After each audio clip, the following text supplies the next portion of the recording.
Good evening, everyone. It's lovely to join you tonight. I started life as an engineer many years ago, but I didn't particularly pursue that line of work. I ended up doing something slightly different, and I'd like to share that with you tonight. So maybe I could show you what a day in the office looks like. So that's one of the projects I ran, and I'll explain a little bit more about that as I go through my presentation this evening. I've spent most of my life on, near, or actually operating in the sea. It's based in engineering, science, and technology, and I'll explain some of the work that British Antarctic Survey does, some of which you know about, but probably quite a lot that you don't. I was the operations director until the end of last year, and this is one of the stations that we run. And you will have heard, actually, the President say earlier how he'd been south. This is one of the views that he would have seen as he arrived, but perhaps not quite the one you're used to, because what you're looking at is the runway, about 950 meters, but it's iced over. And we're just about to land on an icy runway. So when you talk about risk and flying, and when you decide to go around the world, and I'll show you some of the aircraft we do that with, as the operations director responsible for this particular risk assessment, it does rather focus one's mind, because the only runoff at the other end is into several hundred meters of quite chilly water. We follow these people. I hope you know who they are. They're the heroes of Antarctic exploration, and whilst we're not heroes and our exploration takes a different form, we very much believe that we're keeping the scientific torch burning that they passed on. And for those of you who aren't aware, before Scott finally succumbed, he was dragging rock samples back that weighed almost as much as he did. And so when you consider the race for the poles, he was determined to bring back some scientific examples and something to show.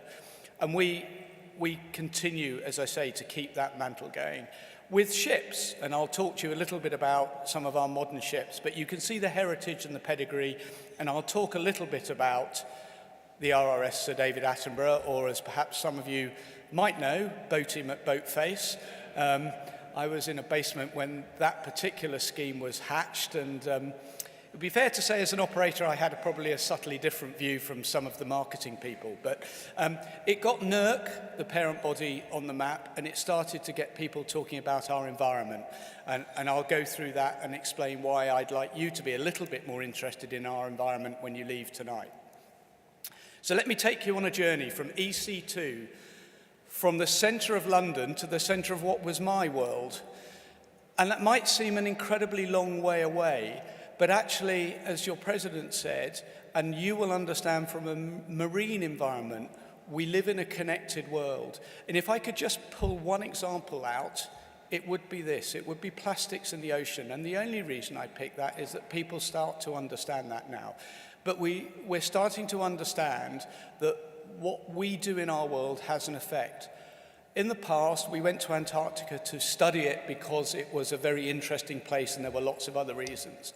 But we're now waking up to the fact that what happens there affects us. What happens 10,000 kilometers away fundamentally affects people here in the UK.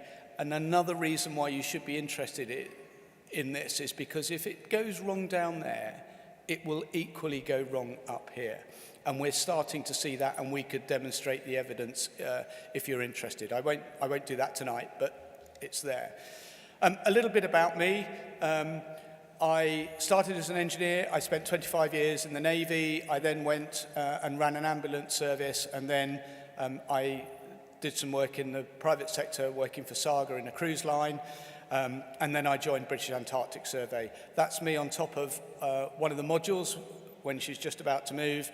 Top left, I'm helping NASA rescue a probe that they lost. And the interesting thing is, with all of their technology, they still required the Brits to go in and do the final yards because they didn't have the technology. And how do we find that now in the world where even in these days of uncertainty, the UK still has a place on the world stage. It has a place on the world stage because we have expertise and understanding and people, importantly, who can do things. And that's what other nations respect. And I think it's important that we hold on to that. And I do some flying in my spare time, so that's one of the aircraft that we fly, and I'll show you more of that. That's me in Iraq, which was one of the most incredible periods of my life when I worked with the Iraqi Navy. I told you that I did some other stuff, ambulance service, and that's just one picture for those of you who've served in cruise liners of the thousands I could have bored you with of sunsets and sunrises from some sun-kissed area. That's actually North Norway in the middle of summer. So what does the British Antarctic Survey do? It covers from the deep oceans, really deep stuff, and that's where BOTY actually is now, because BOTY is an auto submarine that can go to very deep depths, and we have Professor Ed Hill from the National Oceanographic Centre.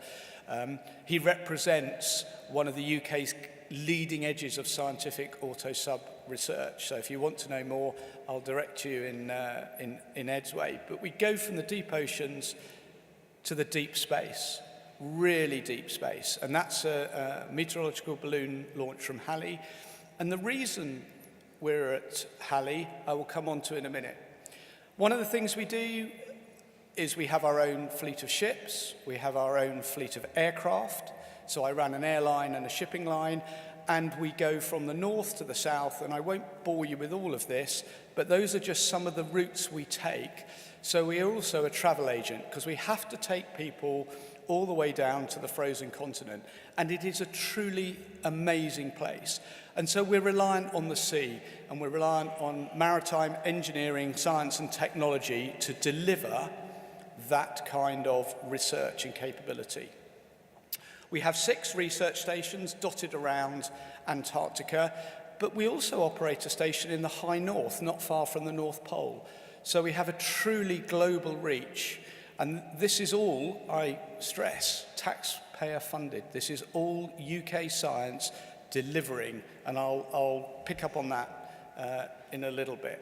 And you can trust us because we are scientists. Unlike atoms that you can clearly never trust because they make up everything, I'm led to believe. These are some of our research stations.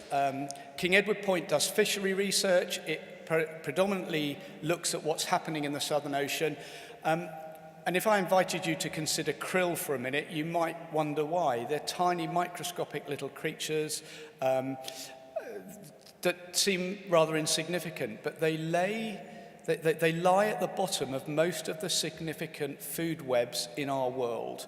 All of our higher fishing stocks, in some form or another, all the way up to the really iconic creatures like whales and dolphins and sharks, all of them in some degree or another rely on krill, these tiny microscopic animals, creatures that live in their billions of billions in the Southern Ocean. And as humans, we've just decided that they're a really good food source that we should target.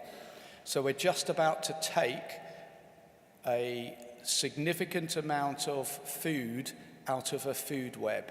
And we ought to really understand what we're doing with that. And the scientists of the Natural Environment Research Council, BAS and NOC, do that work on a daily basis to help us understand it. Sydney is a station, and Bird Island, I believe named by Captain James Cook for the number of birds there.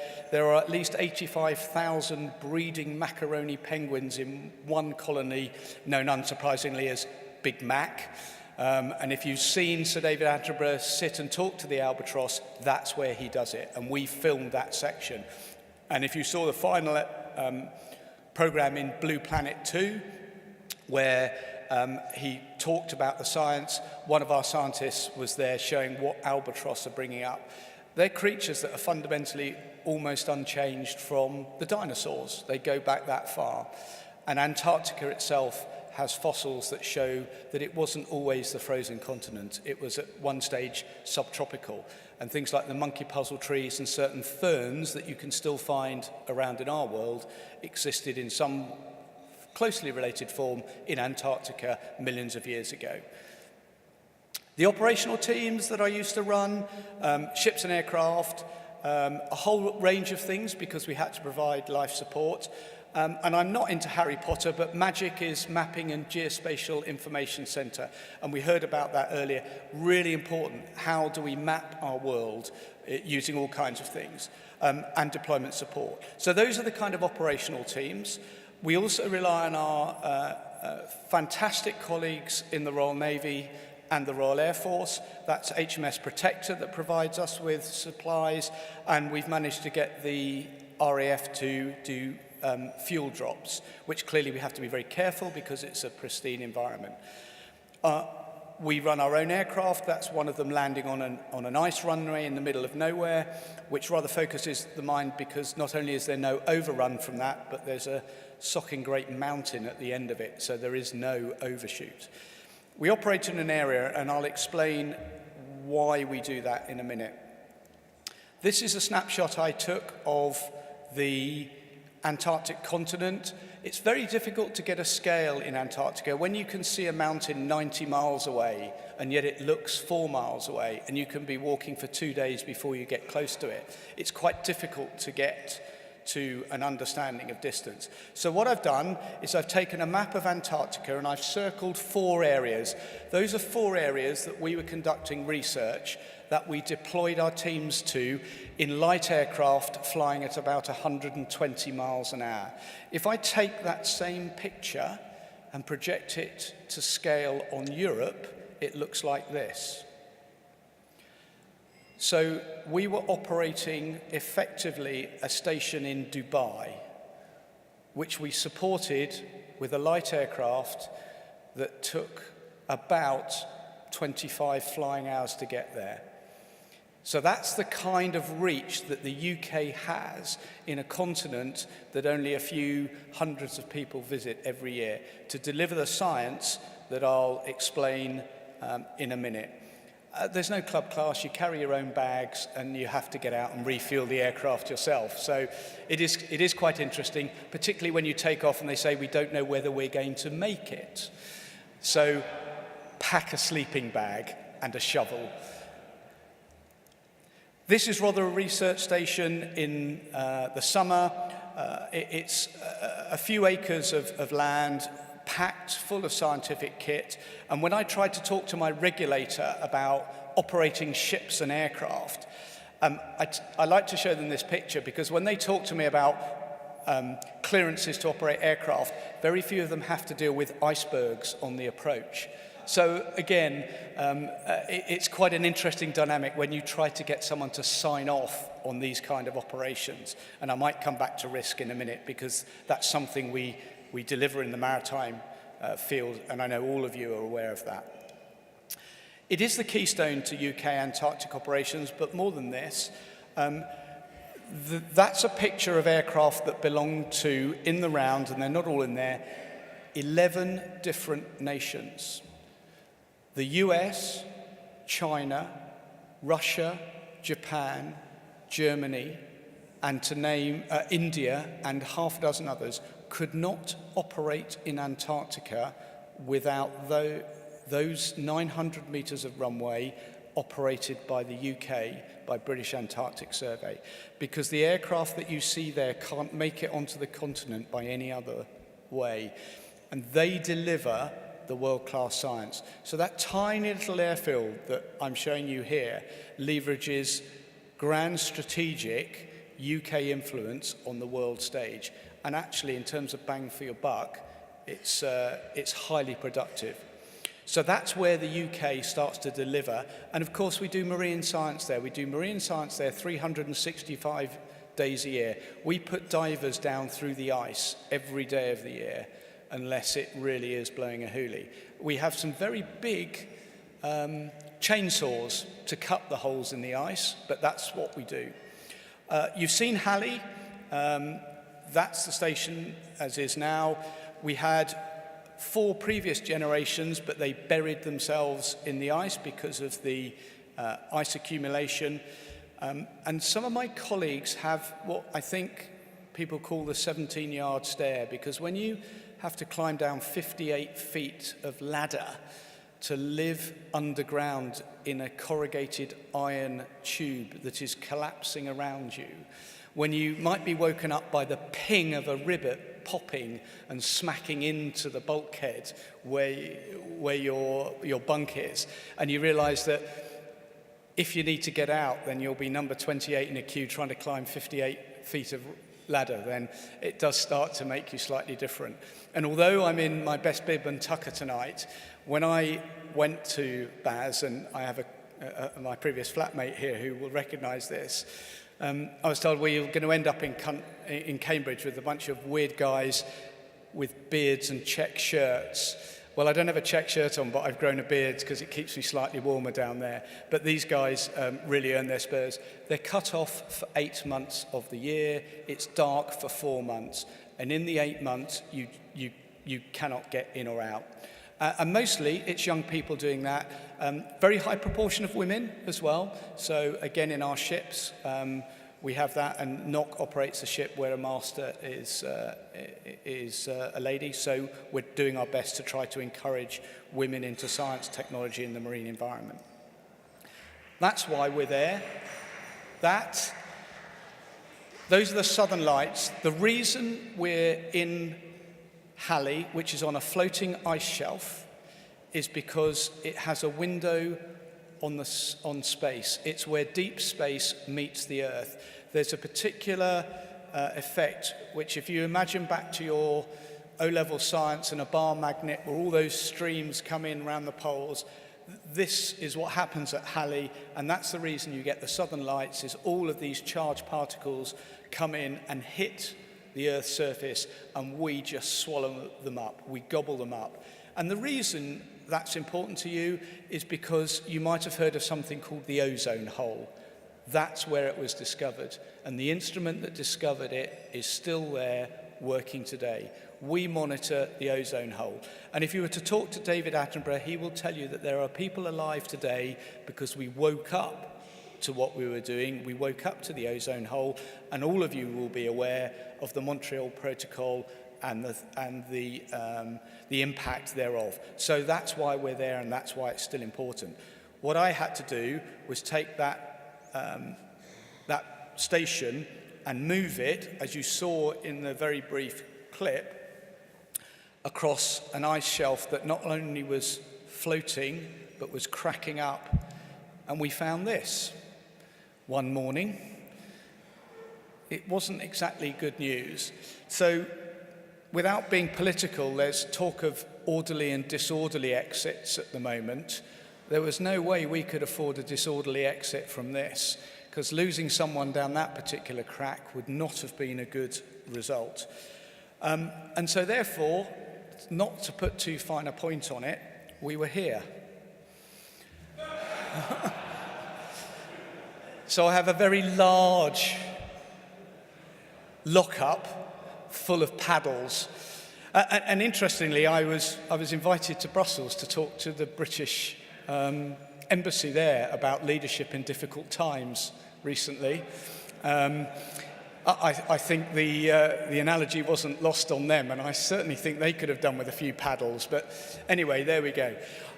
The other thing, of course, and you will all know this from being at sea, is that when you are at sea, these guys don't exist. There's no one there to come and help you. You have to do it for yourself. So actually, that's what we did.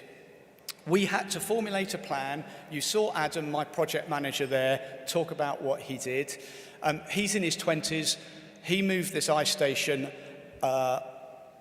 ahead of time, in fact, 3 weeks ahead of time, under budget and over spec, and it was the first project he'd run. And he's in his 20s. So actually, the UK can do it, and I was speaking to your president about some aspects of how, again, the UK can lead in project management. And then to talk about risk, which I just wanted a little aside. We ran the numbers on this time and time and time again. Were we going to be able to do it? And we clagged on those 3 biggest bulldozers that we could get onto the continent. But we still didn't know that when we pressed go, that we weren't going to rip the legs off a £50 million bit of kit. So that was quite interesting. We had some very interesting discussions. And the reason that I was able to show you that film was because we took a film crew with us. We took a BBC film crew.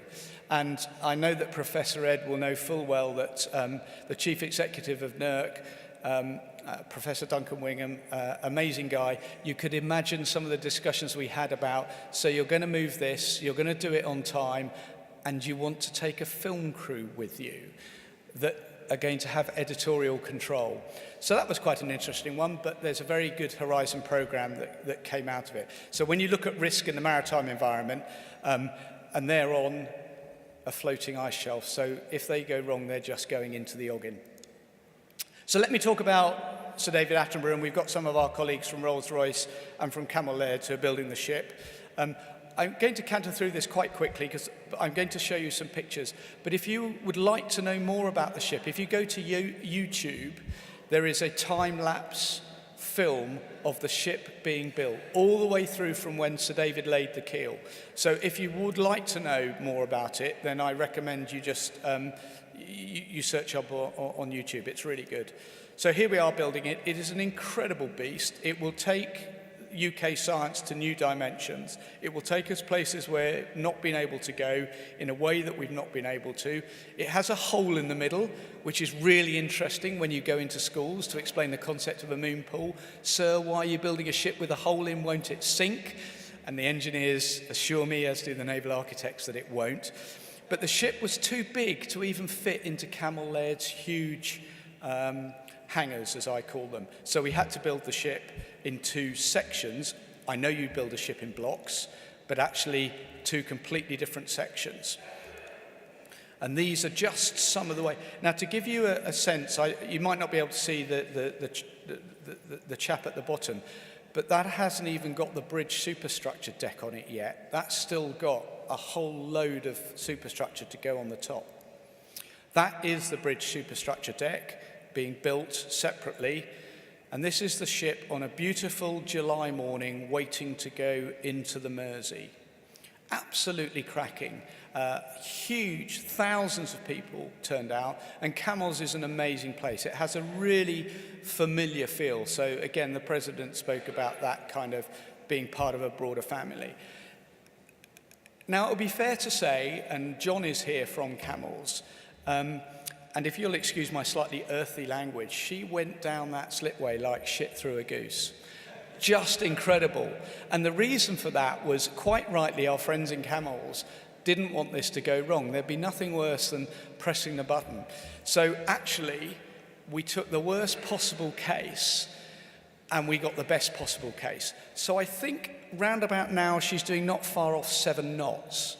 Now, that might not seem like much, but 10,000 tons at 7 knots, and what you can't quite see is the tug at full ahead trying to get out of the way. Thankfully, as she disappeared down towards Chester, she was brought under control very quickly and brought back in. But I hope you can get a sense of the scale of what we're building in the UK now. This is cutting edge. This is the world-leading research ship that is being built in the UK, and I hope might prove part of a renaissance for UK shipbuilding. This is really, really good stuff. And there's the bridge section going on the following week. I thought I'd show you what the view from my office sometimes looks like, and just bring some things perhaps into focus.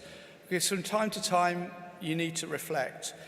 And one of the things that this job gave me was a chance to reflect on what's important in our world, and what we hold dear, and why we should consider the maritime world of importance to all of us.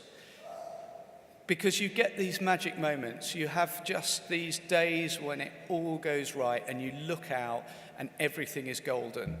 And then it's followed by a day like that where just frankly everything hits the fan. And you just need to maintain that slightly level perspective and see what's coming round the corner. And Andrew was speaking about going into schools and talking to people. And that's one of the things that I do quite a bit of, to show how much we cram into that tiny area. That's one of our aircraft landing on that runway next to the ship. So that's coordinating the maritime, the aviation, science, engineering and technology in a tiny little bit of the land. On reflection, I've done some incredible things in and around the sea. They've all been driven by engineering, science and technology. The picture of the bridge in the top left is of a tug in Littleton Harbour, Christchurch. That is the tug that towed Shackleton and Scott out on their last journeys south. One came home, one didn't. The tug was built in England. It still runs. It takes trips every Saturday of tourists around the harbour in Christchurch. And when you stand on that bridge, you get goosebumps on the back of your neck. On the rear bulkhead are the pictures, the original black and white pictures of Scott and Shackleton heading south to go and further science, technology and engineering around about 100 years ago. It's only been 100 years or so since they were down there exploring that most amazing continent. And Scott's hut is in the bottom left, preserved as if he was just about to walk in. And I can guarantee you that when the door blows open and the snow blows in, you genuinely expect him to come in and knock snow off his boots. The statue is of Scott. It stands in Christchurch. It's missing the flag because when they had those devastating earthquakes, the statue fell down and they've only just put it back up, so they're waiting to put the flag back in. That was made by Scott's widow, who was a very famous sculptor, and of course you know that his son was Sir Peter Scott, the very famous naturalist painter. And so that's me with Mount Erebus, the most southernmost active volcano that Scott and Shackleton would both recognize. So the technology that I've seen and used, that you employ, that the British Antarctic Survey and the Natural Environment Research Council use on a day-to-day basis, has the capability to solve problems in our world that we need. Whether it's plastic in the ocean, single coffee cups, it makes a difference. Some of the numbers are so big, they're difficult to get your head round. What does 4 billion tons of CO2 look like? I have absolutely no idea. If I turned the thermostat up 1.5 degrees in this room, would we really understand? Would we even notice? And yet, that would make a difference to our world. We also do work to make people aware, to provide information and answers so that when you want to know what's happening, is climate change happening? What does it mean for us? Then the science and the technology that we develop and deploy starts to answer those questions. And hopefully we also start to inform policy and policymakers so that they can make the right choices. And I'll leave you with one thought. I believe passionately in this, and I hope I've conveyed some of that. The very first scientific conference that I attended, the first lecture was by an incredible world-renowned scientist. And he asked us all to change our way of thinking. And I suspect there are one or two of you in the room that are parents, and there may be one or two of you who are thinking of becoming grandparents. Well, when you do, one day we're going to look our children in the eyes, and we're going to hand over this world to them. We've kind of borrowed it off them, and we're going to hand it back. And they're going to look us in the eye and ask us what we did. And the challenge for us, and the challenge for IMarEST, is to be able to say that we've done a good job, that we'll start to put things right, and we'll start to provide you with the information, the answers, the tools and the technology to make sure that actually, I believe this genuinely, that we have a positive future for our planet, and if we engage with science and engineering and technology, then we can deliver that. Because I also believe passionately in this. Thank you.